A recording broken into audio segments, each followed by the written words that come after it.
지금 이 시기는 과거 2017년, 18년도 오르긴 했으나 2급지가 많이 오르지 않았던 그 시기와 비슷하다. 그러니까 지금 어떻게 보면 굉장한 기회다라는 거예요. 맹구님, 네. 저희 영상 중에 부동산 상승 이제 시작입니다. 그래서 많은 분들이 댓글을 달아주셨거든요. 네. 도움이 많이 됐다고 많이 해주셔서 2탄으로 더 자세히 2025년 왜 기회인지에 대해서 알려주세요. 사례들도 좀 알려주시고. 좋죠. 일단은 영상이 너무 길 수 있으니까 제가 압축해가지고 빨리 결론부터 얘기해 볼게요. 일단 1급지가 좀 많이 올라갔다는 거 다 알아요. 이게 지금 몇 개월 동안 이야기가 아니잖아요. 근데 1급지가 너무 비싸잖아요. 뭐 20억, 30억, 뭐 40억 그런데 이 1급지를 살 수 있는 아파트 그런 사람들이 몇 명 안 되죠.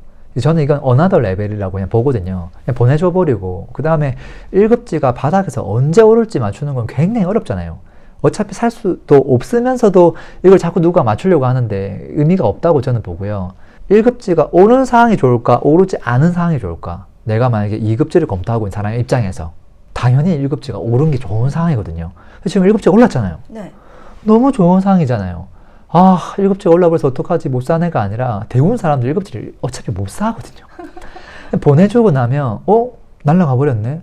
그러면 1급지만 가고 2급지가 안 가는 게 아니라 오히려 천장이 열렸기 때문에 이제는 2급지가 올라갈 차례구나 라는 것들이 더 명확해지죠. 그리고 이걸 예측하는 게 훨씬 쉽습니다. 아파트가 서열화가 되기 때문에 이게 너무 쉬운 거예요. 주식은 삼성전자가 시가총액이 제일 높으니까 올라간다고 해서 두 번째 시가총액, 세 번째 시가총액 올라가는 개념이 아니거든요. 왜? 이건 사업이니까. 근데 부동산은 똑같은 토지에 똑같은 콘크리트에 입지도 비슷비슷하고 하나가 올라가면 올라가야 되는 거거든요. 그래서 지금 뭐냐면 지금 대부분의 구독자분들이 검토하고 있는 게 2급지예요. 그리고 2급지가 상대적으로 적게 올랐어요. 2급지가 올라갈 가능성은 무조건 높구나. 이걸 좀 더 쉽게 얘기하면 제가 옛날에 2015년 전망했었고요. 16년 전망해서 17년 부동산 전망, 18년 매년 했었거든요. 15년도에 제가 서울 바닥입니다 이렇게 얘기했거든요. 사람들이 그래요? 근데 쫙 올랐단 말이에요. 15, 16, 17 돼서 사람들이 뭐라 했는 줄 알아요? 다 올라가지고 지금 이미 다 팔아야 되는 거 아니에요? 이런 이야기 했거든요. 아니죠. 지금 이제 1급지가 많이 올랐고 2급지가 이제 가야 되는 상황입니다. 이렇게 결론이 났단 말이에요. 지금 딱 그 상황이거든요. 그때 제가 뭐라고 표현했냐면 야 지금은 물 반, 고기 반입니다. 예를 들어 볼게요. 개인 매매 사업자를 많이 냈다고 가정해 볼게요. 누군가가 집을 삽니다. 6개월 만에 파는 작전을 펼쳐요. 그럼 사자마자 6개월 동안 얘가 내려갈 확률이 높을까 올라갈 확률이 높을까. 단 1,000만 원에도 오른 아파트 이렇게 사는 거예요. 올라요. 팔아요. 6개월 뒤에 한 개 또 사요. 1,000만 더 못해가지고. 단기 매도를 해도 개인 매매 사업자는 양도세율이 굉장히 적거든요. 종합소득세율로 내기 때문에. 원래는 단기가 70%인데. 근데 어쨌든 이렇게 하자는 게 아니라 그 정도로 해도 야 이걸 실패하기가 어렵겠는데 손해보기가 어렵겠는데 그 말이거든요. 그래서 어찌 보면 지금 이 시기는 과거 2017년, 18년도 오르기는 했으나 2급지가 많이 오르지 않았던 그 시기와 비슷하다. 그러니까 지금 어떻게 보면 굉장한 기회다라는 거예요. 그리고 과거 고점 대비 여전히 아직도 뭐 85%, 90%밖에 안 되거든요. 회복을 못 했거든요. 그리고 심지어 횡보하고 있어요, 시세가. 1급지는 계속 막 날아가고 호가가 막 지금 2억 높여서 내놓고 있는데 비리비리하거든요. 이 아파트가 과연 올라갈 확률이 높을까? 내려갈 확률이 높을까? 이것만 결정하면 되잖아요. 얼마나 빨리 오를지, 얼마나 많이 오를지 이걸 예상하기 어려워요. 근데 방향을 대충 예상하기는 쉽다는 거죠. 그러면 어디까지가 1급지고 어디부터가 2급지예요?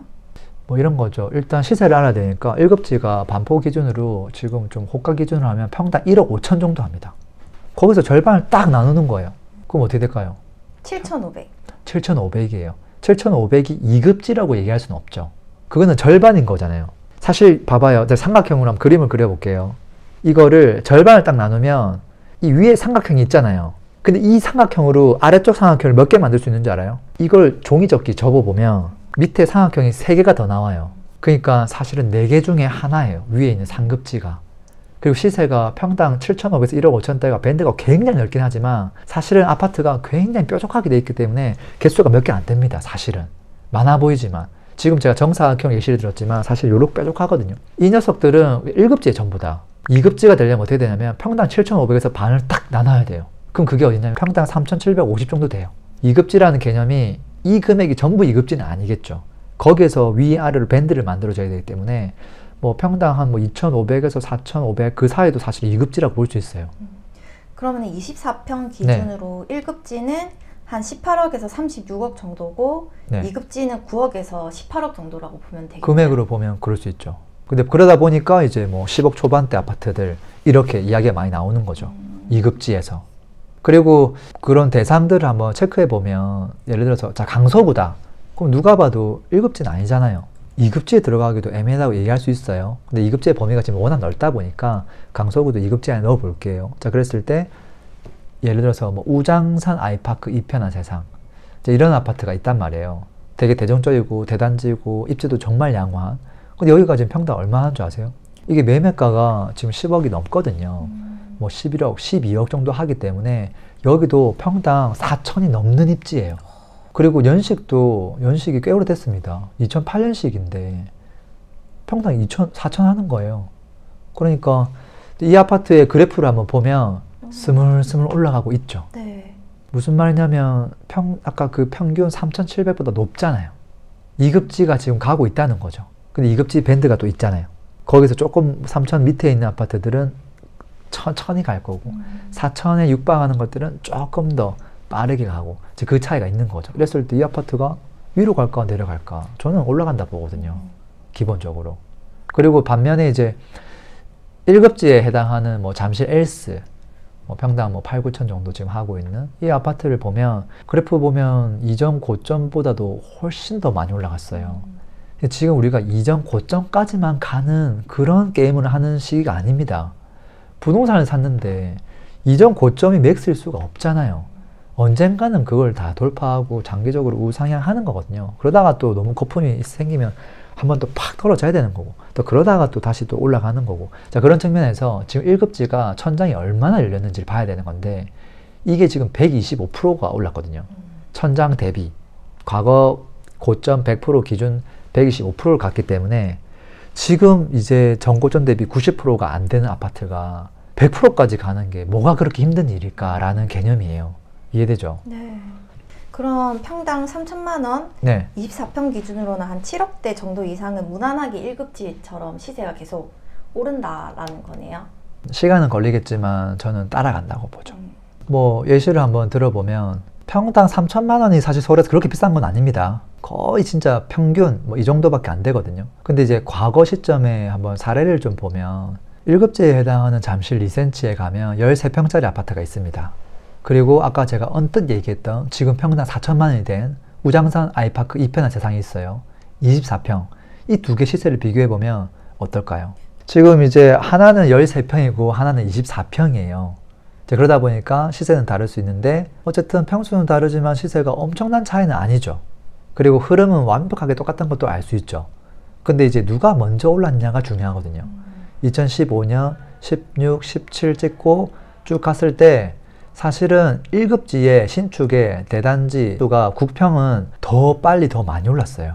근데 지금 이렇게 가다가 18년부터 해가지고 19년 넘어갈 때 누가 먼저 치고 나가요? 18년, 19년은 파란 색깔이 치고 나가잖아요. 리센츠가 지금 치고 나가거든요. 그럼 이 주황 색깔 입장에서 봐봐요. 18년도에서 19년도 1년 동안 사실 얘는 제자리였어요. 제가 쫙 날아갈 때 동안 굉장히 더디게 가다가 용수철처럼 얘가 가니까 샥 마지막에 떠밀려 올라가거든요. 그러니까 흐름은 결국은 1급지부터 오는 게 맞다. 시세를 리딩하는 것도 평형과 상관없이 입지 좋은 곳에서 먼저 움직이는 게 맞다. 그리고 강서구가 잠실하고 거리가 좀 있잖아요. 그러니까 이게 그렇게 빨리 따라갈 수 없거든요. 그래서 이 정도 텀이 있다. 근데 이게 이 시점에는 이 텀이 굉장히 길게 느껴졌을 거예요. 실제 이 강서구에 이 아파트를 갖고 있던 사람 입장에서는 와 잠시로 이렇게 날아가는데 우리 건 왜 제자리지? 그 기간이 짧아 보이지만 1년이었다니까요. 최근에 그래프 보면 또 어때요? 또 벌어지죠. 근데 지금 벌어진 지 얼마 안 됐죠. 저는 이 시기가 최소 1년은 걸린다 보거든요. 그러니까 아무리 24평 7억대 아파트도 시간이 지나면 갭을 메울 확률이 매우 높다 이렇게 보는 거죠. 근데 두 개 시세가 비슷한데 왜 리센츠 먼저 올랐어요? 아무래도 이제 리센츠는 13평인데 시세가 매가가 거의 비슷하잖아요. 그러면은 평당가를 구해보면 리센츠가 뭐 1.7배 이상 비싸거든요. 그만큼 입지가 뭐 1.7배가 좋다는 거죠. 그래서 입지 이꼬르 제가 평당가입니다 이런 이야기를 많이 하잖아요. 그러니까 평당가가 높은 곳이 입지가 좋고 그곳이 먼저 흐름이 오기 때문에 먼저 오른 거죠. 그러면 먼저 오르는 아파트는 네. 평당가 기준으로 찾으면 돼요? 그렇죠. 평당가가 낮은데 먼저 오르는 경우는 잘 없습니다. 그러면 서울 말고 다른 곳도 예시로 보여주세요. 만약에 봐봐요. 제가 예시를 지금 서울대 서울을 가져왔죠. 근데 만약에 제가 서울대 인천을 가져오면 어떤 일이 벌어지는지 아세요? 흐름이 오는데 시간이 많이 걸려요. 한번 예시를 들어볼게요. 지금 똑같은 잠실에 있는 리센치 13평 하고요. 그 다음에 인천 송도에서 학군지로 유명하고 주변 학원가도 너무 잘 되어 있는 송도 더샵 13단지 하버뷰를 가져왔어요. 근데 인천은 시세가 좀 저렴하니까 34평을 가져왔습니다. 자, 그래프를 보여줄게요. 아까 전이랑 진짜 다르네요. 다르죠. 다른 포인트가 몇 가지가 있어요. 첫 번째는 과거의 시세가 비슷했지만 시간이 지났을 때 누가 먼저 치고 나간다? 서울, 잠실, 리센츠. 두 번째는 뭐냐면 치고 나가는 걸 알겠는데 얘가 따라가는데 시간이 얼마나 오래 걸리느냐. 인천이 훨씬 많이 오래 걸리죠. 지금 이 기간을 따지면 2015, 16, 17, 18, 19년까지 달려가는데 19년 초까지 인천은 제자리였어요. 뭐 어떤 생각이 들겠어요? 안 오르겠다는 생각 들 것 그쵸. 같아요. 88년도까지만 하더라도 인천은 절대 안 돼라는 의견이 팽배했습니다. 근데 제가 19년도부터 아닙니다. 지방의 광역시들, 인천을 포함한 입지가 양호한 곳들 격차가 너무 많이 벌어졌기 때문에 올라갈 수 있는 여력들이 충분히 생기는 시점입니다 라는 이야기를 했었거든요. 근데 역시나 가파르게 따라가잖아요. 지금도 시세가 좀 벌어져 있긴 하지만 지금 최근 모습은 어떨까요? 최근에는 조금씩 오르고 있긴 있네요. 그렇지만 리센치가 더 많이 오르고 있기 때문에 벌어지고 있죠. 그리고 앞으로 1년 동안 누가 더 빨리 오를까요? 리센츠요. 저는 리센치가 더 치고 나갈 거라 보거든요. 그러면 하버뷰가 바로 따라갈까? 저는 바로 못 따라갈 거라 보거든요. 근데 그 시간이 길어지면 길어질수록 얘가 올라갈 가능성이 커지는 거예요. 근데 만약에 리센치가 꼬꾸라진다? 그럼 하버뷰는 못 가요. 그러니까 모든 이 거는 누가 키를 쥐고 있냐면 사실은 인천의 키는 리센치가 쥐고 있는 거예요. 좀 더 와닿는 이야기를 하면 광명에 있는 철산동에 있는 아파트가 송도보다 더 비쌉니다. 그게 이제 딱 경쟁자예요. 철산동이 송도의 미래예요, 사실은. 근데 이 철산동의 미래 누구냐? 얘 리센치고 리센치 미래 누구냐? 반포거든요. 뭐 항상 그렇죠. 근데 이제 비싸니까 다 살 수가 없으니까. 근데 지금은 이제 우리가 항상 무조건 비싼 걸 사자는 개념이 아니라 어떻게 흘러가는지, 그리고 그 밑에 거를 사면 안 되는 건 아니거든요. 만약에 피디님 같은 경우에 19년 초였다. 네. 그럼 뭐 사시겠어요? 19년 초면은 저는 송도 살 것 같아요. 가성비로 수익률 측면에서는 나쁘지 않죠. 근데 이제 그 다음 스텝을 생각하면 어떻게 될까요? 아, 그러면 잠실 사야겠네요. 이게 애매한 거예요. 단기적으로 봤을 때 얘가 정말 저렴한데 그 다음 이제 하락장까지 생각하고 하락장을 바닥치고 다시 올라가는 것까지 생각하고 그 다음을 다 생각해보면 아, 그러면 그냥 좋은 거 사는 게 나을 수도 있겠는데 이런 생각에도 기결될 수 있는 거예요. 레모님이 맨날 그 장기적으로 갈 거면 비싼 걸 사라는 이유가 있네요. 네, 단기적으로는 이런 기회를 노려야 되는 거고 그 두 가지가 사실 다 맞고 실제 워렌 버핏도 저평가된 투자 옛날에 많이 했었고 최근에는 가치 투자를 많이 하고 있고 그 두 가지 투자가 있는 거죠. 이것도 선택하지 않고 저것도 선택하지 않는, 그러니까 가치도 없는 거를, 그리고 흐름도 안 좋은 타이밍에 이상한 거 선택하는 게 최악인 거죠. 그게 진짜 최악인 거죠. 그러면 네. 그 수도권 말고 지방도 네. 이렇게 똑같을까요? 거의 똑같죠. 구독자분들이 지방 해달라는 이야기를 진짜 많이 해주셨어요. 아무래도 이제 소외 당하는 느낌이 나니까. 왜냐면 지금 서울은 뭐 상승하고 있고 비싼 거는 안 그래도 좋아 보이고 갖고 싶은데 먼저 많이 오르고 영원히 못 살 것 같고, 근데 지방은 제자리니까. 근데 사실 또 서울 빼고 나머지 다 똑같습니다. 서울에서도 사실은 뭐 정말 아까 얘기했듯이 평당 4천만 원 이상 정도 되는 그런 것들만 지금 좀 이렇게 올라가고 있고, 아직도 정고 좀 해보 못한 단지도 많거든요. 평당 4천이 된다 하더라도 한 평당 7천 되면 대부분 다 정고 좀 다 돌파했죠. 근데 평당 7천짜리는 지방에 없거든요. 똑같이 비교할 수가 없어요. 그리고 제일 비싼 게 끽해봐야 인천에 평당 4천짜리가 없습니다. 3천대가 대부분이거든요. 지방도 거의 대부분 그렇고. 그러다 보니까 똑같은 3천만 원대가 있다고 하면 누가 먼저 올라가야 될까요? 서울에도 10억, 뭐 부산에도 10억, 대구에도 10억, 인천도 10억 있어요. 그럼 사람들이 뭐부터 살까? 어디가 수요가 많을까? 당연히 서울이 수요가 많습니다. 공급도가 좀 아무래도 하기가 힘들기 때문에 호재도 서울 좀 많다 보니까 먼저 올라가는 게 맞겠죠. 앞에 사례들처럼. 근데 그렇지만 얘가 너무 좀 빠르게 과하게 올라가면서 시세가 벌어지면 지방에는 무조건 기회가 오죠. 그래서 아까 인천하고 똑같은 패턴으로 진행될 가능성이 매우 높습니다. 그리고 지방 안에서도 입지라는 게 있잖아요. 지방 안에서 상위 몇 프로 입지냐, 거기에 따라 좀 개수가 뭐 신축 아파트가 1급지에 너무 작다 그러면 지방에서도 쏠림 현상이 있을 수 있기 때문에 조금 더 흐름이 빠르게 올 수도 있죠.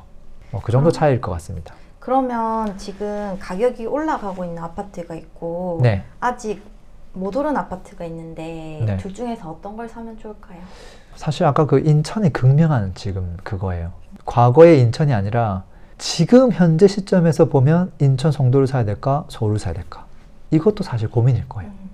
그래서 단기적으로 보면 뭐 덜 오른 아파트를 살 수도 있는데 장기적으로 보면 좋은 걸 사는 게 낫지. 근데 지금 이제 방금 PD님의 질문이 서울에서 조금 먼저 치고 가는 게 있고 좀 늦게 치고 가는 게 있잖아요.